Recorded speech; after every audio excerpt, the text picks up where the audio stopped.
From Keenan, the Shire, the Liberty Media capital of the world, this is Daryl W. Perry, host of FPP Radio News for Friday, June 8th, 2018. Silver is trading at $16.79 per ounce. Gold is valued at $1,299 per ounce. Zencash is trading at $22, and the average price of Bitcoin is $7,552.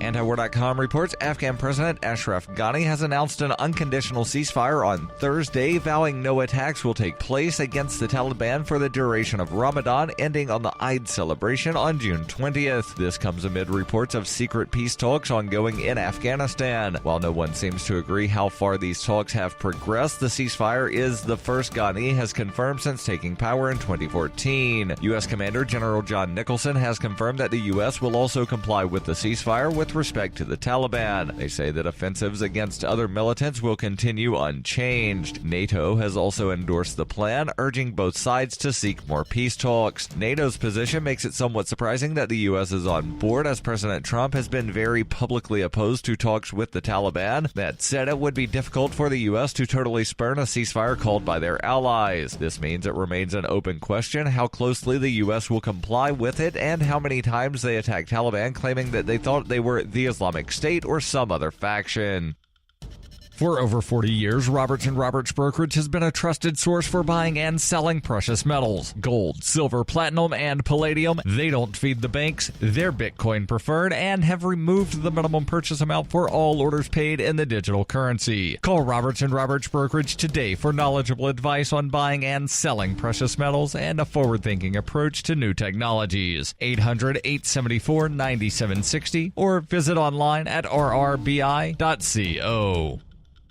UPI reports a judge on Thursday sentenced a former Baltimore Police Department officer convicted of committing a host of crimes to 25 years in prison. U.S. District Court Judge Catherine C. Blake sentenced former Gun Trace Task Force Sergeant Wayne Jenkins to the 25-year sentence for his role as a leader of a police corruption ring, according to the Baltimore Sun. Jenkins pled guilty in January to a number of charges that included racketeering and robbery in an agreement that capped his possible prison time at 30 years. Jenkins inflicted immeasurable harm by stealing drugs on a near-daily basis for years, helping commit robberies, and charging overtime pay for time he did not work, according to Assistant U.S. Attorney Leo Weiss. The 37-year-old former ringleader of a corrupt police unit sobbed during his testimony as he apologized to Baltimore residents. Jenkins said, "I know it's my fault. I know I have to be punished." He specifically apologized to the family of Albert Davis, a man killed in a 2010 high-speed car chase that started when Jenkins and a pair of officers suddenly approached two men who later said that they thought they were being robbed. The man crashed during the chase, killing Davis. Jenkins said Thursday police planted drugs in their car, a fact that he had previously covered up. His colleagues Marcus Taylor and Daniel Herschel on the Gun Trace Task Force were convicted in February on federal charges of racketeering, robbery, and overtime fraud.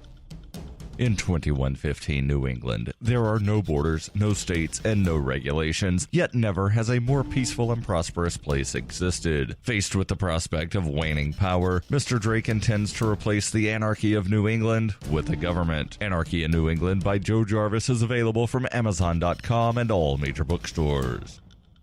Reuters reports a divided Mississippi Supreme Court ruled on Thursday that some local judges acted unconstitutionally by banning people with enhanced concealed carry licenses from taking guns into the courthouse. The court said judges of the 14th Chancery District, which includes 6 counties in east central Mississippi, exceeded their authority under the state constitution because only the legislature could regulate or forbid the carrying of concealed weapons. Justice Michael Randolph wrote for a 5-justice Supreme Court majority, "The orders at issue usurp that power. No matter how well-intentioned, judges are without power to limit enhanced concealed carry licensees' rights to carry a firearm beyond courtrooms in the state of Mississippi." A 2011 law allowed people with enhanced concealed carry licenses to take firearms into Mississippi state courthouses, though judges could ban the weapons from the courtroom. Ricky Ward, a firearms instructor, had challenged the broader ban in the 14th Chancery District. He appealed after its judges noted that the district's courthouses were built many years ago and not designed to properly secure courtrooms. 2 dissenting justices from Thursday's decision found the broader ban unconstitutional. 2 other justices partially dissented, saying the ban appeared overbroad, but that a narrower version might pass muster.